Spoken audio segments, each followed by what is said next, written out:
অহংকাৰৰ পতন ঘটিছে বিজেপিৰ কালি সাম্প্ৰদায়িকতাৰ পতন ঘটিছে এইটো আসলতে চাবলৈ গ'লে এইটো বিজেপিৰ পৰাজয় হৈছে অসমত আৰু হিমন্ত বিশ্বৰ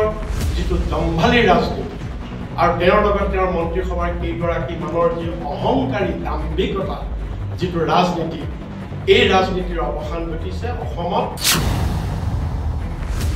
নিৰ্বাচন শেষ হ'ল কিন্তু নিৰ্বাচনৰ পাছত আন এক ৰাজনীতি আৰম্ভ হৈছে বিজেপিৰ মতে বিজেপিৰ এয়া জয় হৈছে অসমত শাসকীয় দলে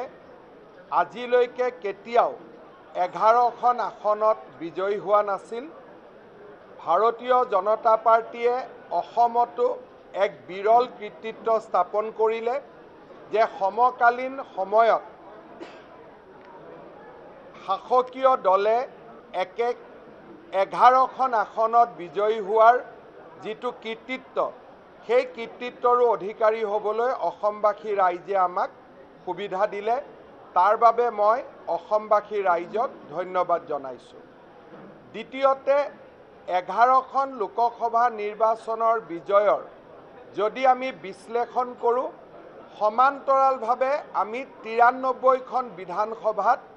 আমি বিজয়ী হৈছোঁ যোৱা বিধানসভা নিৰ্বাচনৰ সময়ত আমি ৭৪খন আসনত বিজয়ী হৈছিলোঁ এইবাৰৰ নিৰ্বাচনৰ বিশ্লেষণত আমি দেখা পাওঁ যে আমি 93খন আসনত বিজয়ী হ'বলৈ সক্ষম হৈছোঁ পিছে বিৰোধীৰ মতে বিজেপিৰ এয়া পৰাজয় এয়া দাম্ভিকতাৰ পৰাজয় হেন অহংকাৰৰ পতন ঘটিছে বিজেপিৰ কালি সাম্প্ৰদায়িকতাৰ পতন ঘটিছে বিজেপিৰ যি সাম্প্ৰদায়িক মেৰুকৰণৰ ৰাজনীতি বিখবাস্প বিয়পাৰ ৰাজনীতি সেইটোৰ পতন ঘটিছে আৰু সেইকাৰণে এই মুহূৰ্তত মই ভাবোঁ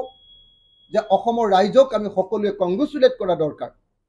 আমি সকলোৱে অভিবাদন জনোৱা দৰকাৰ যে অসমৰ ৰাইজ সাম্প্ৰদায়িক ৰাজনীতিৰ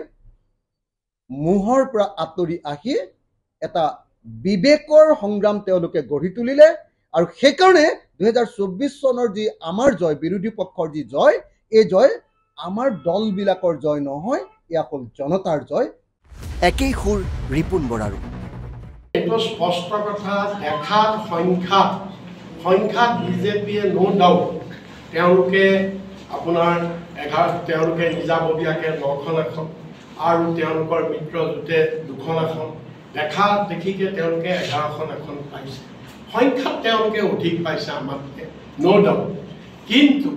এইটো আসলতে চাবলৈ গ'লে এইটো বিজেপিৰ পৰাজয় হৈছে অসমত আৰু হিমন্ত বিশ্বৰ যিটো দম্ভালী ৰাজনীতি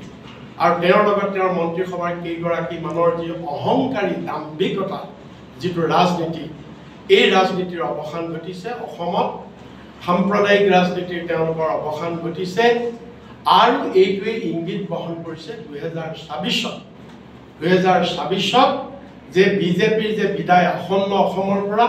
হিমন্ত বিশ্ব শৰ্মাৰ যে বিদায় আসন্ন এইটো এইটো প্ৰমাণিত হৈ গৈছে ভূপেন বৰাৰ আক্ৰমণ বিজেপি পিছে সকলোৰে মাজত আটাইতকৈ বেছি আঘাত পালে এইজন আজমলে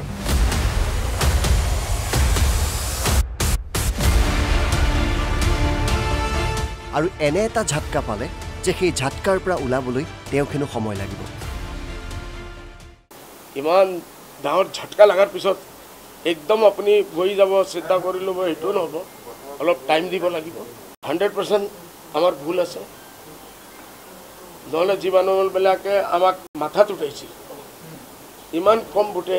ইমান বেছি ভোটে কিয় হাৰালে এইটো এটা ৰিচাৰ্চৰ বিষয় ৰিচাৰ্চ কৰিব লাগিব 2026 আমাৰ সন্মুখত আছে আমি এৰ আগত আমাৰ ভিতৰত যদি কোনো আমাৰ ওয়াৰ্কাৰসকলে বা যে কোনো মানুহ গদ্দাৰি কৰি থাকে আমি চিনাক্ত কৰিব লাগিব